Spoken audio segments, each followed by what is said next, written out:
At work, I was fine. That was the joke. I could walk into a packed ER at 2 in the morning, somebody yelling for blood, somebody else crashing in room 9, and my hands stayed steady.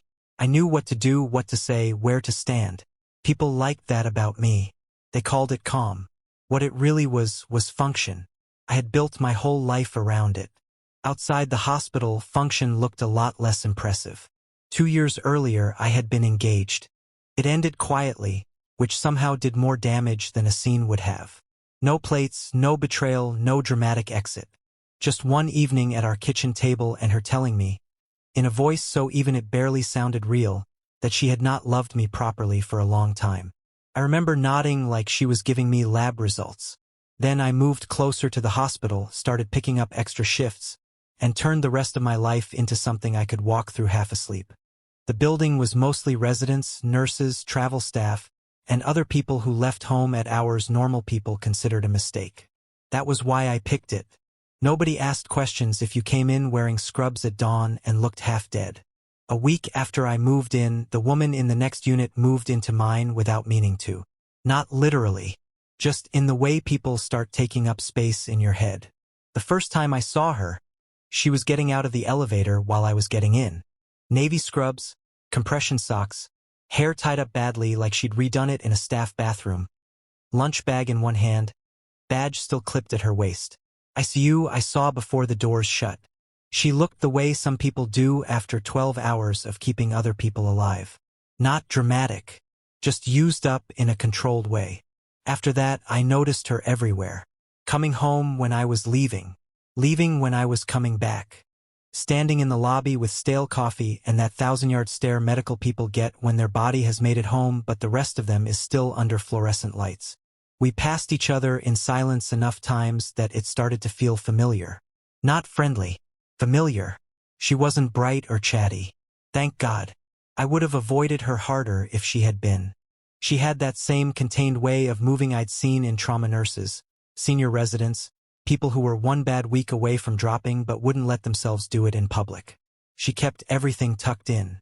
Even tired, she looked composed. That was exactly the problem. I recognized too much too fast, so I kept it to nods. Elevator politeness. Once, when she was unlocking her door with both hands full of groceries, I held the stairwell door open for her, and she gave me a tired thanks without looking up. Another time she glanced at the badge clipped to my backpack and said, "R." I said, "Yeah." She nodded once like that explained enough, which it did. I learned her patterns anyway. 3-night stretches. Weekend blocks. Random midweek returns that meant overtime or a bad staffing mess. She learned mine too. Once, getting into the elevator at 6 in the morning, she looked at my blood-spotted shoe covers and said, "Rough one." I said, "Yeah." She pressed the lobby button and said nothing else. That was the first moment I knew she handled people correctly. Anybody outside the job would have asked what happened. Anybody trying too hard would have offered sympathy I didn't want. She just stood there beside me in the humming silence like she understood that sometimes the kindest thing you can do for another medic is not make them narrate their own worst hour. Still, I kept my distance. Then came the PEDS case. A little girl. Bad enough that I could still see the mother's face after. We did everything right. That was the part that stayed with me. We moved fast, clean, textbook. It still wasn't enough. By the time I got home, the sun was coming up and my scrubs smelled like antiseptic and sweat and the stale metallic air of a room that goes quiet too suddenly. I didn't go into my apartment. I made it to the stairwell and sat down halfway between floors like my legs had made the decision before I did. I wasn't crying. I wasn't falling apart. I just couldn't make myself move for a minute. A few seconds later, the stairwell door opened. She stepped in, saw me and stopped. Her hair was loose now, eyes ringed with exhaustion, one hand still around the strap of her bag. For a second I thought she might apologize and leave. Instead she looked at me the way you look at somebody whose pressure is dropping, quick, accurate, no panic. Then she crossed the landing, sat down one step below me, and put a paper cup beside my hand. Fresh coffee. Still hot. She didn't ask what happened. Didn't say it would be okay. just sat there with me in the dim stairwell light while the building woke up around us, quiet and steady and close enough to count as company. That was the first crack, and I felt it the second it opened. After that stairwell morning, we didn't suddenly become those neighbors who leaned in each other's doorways every night and talked for hours. It was slower than that, better than that, honestly. Nothing forced, nothing shiny. Just a small change in the way we moved around each other, like some silent rule had been dropped. 2 nights later, I came home to a paper bag hanging from my doorknob. Inside was a turkey sandwich, a bruised apple, and one of those stupid expensive bottled coffees from the hospital cafe. No note, but it didn't need one. I looked at her door for a second, then at the bag again, and laughed once under my breath because it was exactly the sort of thing a tired ICU nurse would do instead of saying something soft. The next week, I returned the favor after a brutal weekend stretch. Thai takeout in a plastic sack, still warm. Left outside her apartment around 8 in the morning when I saw her badge clipped to her bag through the crack of the door and knew she'd just gotten in. That became our version of talking before we actually talked. Then one morning after shift, I found her in the lobby fighting with the coffee machine like it had personally insulted her. "It steals my money every time," she muttered. "It does that because it can sense weakness." She looked over at me, tired enough to smile for real. "That your official ER opinion?" "Absolutely. Machines smell fear." She snorted, and that was the first time I heard her laugh. We ended up walking to the 24-hour place half a block over because neither of us trusted the machine and both of us looked too wrecked to pretend otherwise. The city was just waking up. Delivery trucks, dog walkers, people in gym clothes with fresh faces I found offensive on principle. We sat by the window in our scrubs with bad coffee and eggs neither of us really wanted. And it was easier than I expected. Her name was Audrey. Once I had that, everything else started coming a little easier too. We talked the way hospital people talk when they don't need to explain the job. Ratios, administrators, the weird guilt of eating when somebody upstairs was having the worst day of their life. She told me ICU had been short 3 nurses the night before and management had sent an email about workflow optimization, which made me say, nothing says support like a person with a laptop describing suffering as workflow. She smiled into her coffee. Exactly. That was the thing with her. Outside our building, she was probably quiet to most people. With me, once she stopped holding every word behind her teeth. She was dry and sharp and funny in a way that landed low and clean. The kind of humor people grow when they spend too much time around alarms and grief and still need to stay human somehow. We started finding each other without making a big deal out of it. 10 minutes on the stairs after shift. Eating takeout on the floor outside my door because neither of us had the energy to host like actual adults. Running into each other in the hallway and ending up talking for 40 minutes about one awful family meeting or one ridiculous policy change. There was relief in it, and that relief got dangerous fast. One night near midnight, I came back from a shift that felt twice as long as it was and found her sitting on the back fire escape with her knees up, still in scrubs, staring out at the alley. I pushed the door open. "You hiding?" "Taking in the view," she said. "Dumpster really looks good in this light." I sat beside her. Strong architectural lines. For a minute we just listened to the building hum around us. Then she said, "I used to think dating someone in medicine meant they'd understand. That it would make things easier." I looked at her, but she kept her eyes out ahead. "He was a hospitalist at my old place," she said. "We were together 3 years, engaged for 6 months. I stayed quiet. He didn't just make me look stupid personally. I could have survived that." Her jaw tightened. There was a staffing complaint. Ratios were unsafe, everybody knew it, and I documented things I was supposed to document. He had access to some of it, knew exactly what had happened, and when admin started asking questions, he went careful and quiet and let it land on me. He protected himself. I got treated like I was difficult, like I was exaggerating. I had to fight to keep my footing over something that shouldn't have touched me in the first place. "That's dirty," I said. "Yeah." She finally looked at me. It changes how you see people after that, especially people who speak the same language. I knew what she meant. In our world, trust wasn't just personal. It could cost you rent, references, your name, your place in the unit. She asked about me once or twice before, and I'd always kept it thin. That night I didn't. We were together 5 years, I said.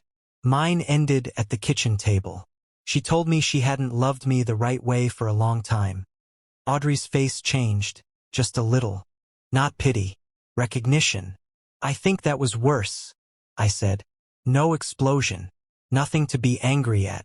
Just finding out I'd been standing inside something dead and calling it a future. She didn't rush to fill the silence after that. She just sat there with me while the cold metal stairs pressed through my scrubs. By then, the attraction between us was obvious enough that pretending otherwise had started to feel stupid. But what hit harder was something else. When I was with her, my body stopped bracing for a little while. My mind got quieter. She felt the same, I think. Not easy. Not safe in some childish way. More like the first full breath after being underwater longer than you realized. It started with a change so small I could have missed it if I didn't already know her patterns. Audrey still came and went at the same hours. Still answered when I spoke to her. Still stood next to me in the elevator with that same tired posture. Badge clipped to her scrub pocket. Hair pulled back badly after a long shift. But something in her had tightened. Not cold. Not angry. Just drawn in, like she was spending energy holding every part of herself in place. The first time I saw him, I understood why. I was coming out of the ED after a meeting that should have been an email, cutting through the connector hall toward the garage, when I saw Audrey near the bank of elevators with a man in a gray suit and hospital badge. He wasn't old. Mid-30s, maybe, put together in that polished hospital system way, like he spent more time in conference rooms than at bedsides now. He was standing too close. Not enough for anyone else to notice. Enough for me to notice. Audrey's face had gone still. Not emotional. Worse, professional. The man was talking quietly, and she was listening with that blank, contained look people get when they're trying not to react in public. Then she said something short, stepped around him, and kept walking without seeing me at all. That night I found out from a charge nurse that a regional quality review team had started rotating through units across the system. Staffing incidents, documentation practices, old complaints getting reopened because somebody higher up wanted a clean report before budget season. His name was Adrian Robinson. Nursing operations now. Same hospital group. Transfer from another campus. I didn't need anyone to explain further. After that, Audrey became harder to reach. Not vanished. Just farther away by inches. She stopped lingering in the hallway. Started saying she was tired before conversations had room to turn into anything real. Twice I came home and saw the line of light under her door and knew she was there, awake and choosing silence. Once I knocked with coffee after a brutal overnight, and she opened the door only halfway, gave me a small smile that didn't touch her eyes and said, "I'm okay, just need sleep." People always say that when sleep is the least of it. I wanted to push, ask directly, ask how bad it was, what he wanted, whether he was trying to drag her into something again. But I knew enough not to do that. Pressure is pressure, even when it comes dressed as concern. So I did the harder thing. I stayed where she could find me. I left food at her door when I knew her shift had been ugly. I texted once, only once. "You don't owe me explanations. I'm here." She didn't answer for 3 hours, then sent back, "I know." That one line nearly wrecked me. A week later, we almost lost whatever this was. I got home near dawn and found her in the hallway unlocking her door. She looked terrible. Not dramatic, just drained down to the frame. I said, "You want coffee?" She kept her eyes on the lock. "Not tonight." Okay. I should have let it go there. Instead I said, "He's back in your orbit, isn't he?" Her shoulders went stiff. "That's not your business," she said, too fast. I took the hit because I'd earned it. "All right." She got the door open, then turned back with one hand still on the knob. I cannot do this thing where someone decides they're helping me and starts managing me. "I'm not managing you." "No." Her voice stayed low, but I could hear the strain under it now. "Because it feels a lot like being watched for signs I'm failing." That landed because it was the exact wrong thing, and exactly the thing she must have feared. I said, I'm sorry. She looked at me for a second like she wanted to say more, then shook her head once and went inside. For 2 days, nothing. The hallway felt wrong. The building felt wrong. I worked, slept badly, worked again. I told myself to leave it alone, that if I cared about her at all, I needed to let her come back on her own or not at all. On the third night, a knock came at my door just after 11. I opened it, and there she was in a sweatshirt and scrub pants, hair loose, face bare, eyes red with exhaustion but finally honest. "Can I come in?" she asked. I moved aside. She didn't sit at first. Just stood in my kitchen with both hands wrapped around the tea I made her and stared at the counter like she was trying to line the words up before they got away. Then she said, "He didn't just leave me hanging back then." I stayed quiet. There was an incident with staffing. I documented that we were unsafe. A patient turned badly, family complained, admin started looking around, and Adrian had been using some of what I told him in private to shape his own reports upward. She swallowed. When it got ugly, he said he didn't remember certain conversations. Said my notes were emotional. Made me look unstable and overinvested because we were together and he knew exactly where to press. I felt my jaw lock. "I almost lost my position," she said. "Not because I did anything wrong. Because I trusted the wrong person inside the same system that judged me after. And now, he wants me to sign off that the old review process was fair, that nothing inappropriate affected staffing decisions. He says it's just cleanup for the new audit." She laughed once, with no humor in it. "Cleanup. He walked back into my life because he needs my name on paper." That was the full shape of it. Not romance. Not unfinished feelings. Excess. Audrey finally looked at me then, and for the first time since this started, she looked scared enough to stop hiding it. "I've been pulling away," she said quietly, "because the second he came back, I started feeling stupid all over again, and because wanting you while this was happening made me feel reckless." I stepped closer, but not too close. "You are not stupid," I said. Her mouth tightened. "I know that in theory. I'm not asking for theory." She let out one shaky breath and set the mug down before her hands gave her away. "I didn't know how to have you near this without feeling like I was handing somebody a weapon," she said. That one stayed between us, heavy and true, and I understood exactly what she meant. She stayed in my kitchen a long time that night, not talking the whole time. We were both too tired for that. But something had shifted the second she said it out loud. The second she stopped acting like this was just stress, just bad timing, just her being distant for no reason. Once the truth was in the room, it stopped controlling every corner of it. "What's he actually asking for?" I said. Audrey rubbed her forehead. "There's a review packet. He wants statements from staff connected to that period, and he keeps framing it like it's routine. Like I'm being dramatic for seeing it any other way." "Are you required to sign anything?" "No." "Then don't." She gave me a tired look. "You make things sound very simple." "Not simple," I said. "Clean." That got a real reaction out of her. Small but real. She leaned back against the counter and looked at me for a second like she was measuring whether to trust the quiet in the room. "He still does it," she said. "That same thing. He talks like he's the reasonable one, like everybody else is just overreacting around him. Ever dealt with someone who acts reasonable while making you feel like you're losing your mind? Tell me your story in the comments." And for a minute I start hearing it the way I used to. "Yeah," I said. "That's how that kind of person keeps getting invited back in." She nodded once. I didn't tell her what to send or who to call. Didn't offer to storm into some office and handle it for her. She didn't need a rescuer.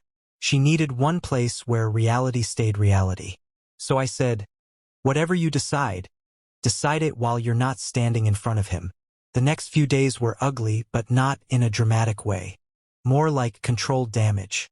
The kind medical people are weirdly good at. She worked. I worked. We crossed paths in the hallway, and this time she didn't retreat.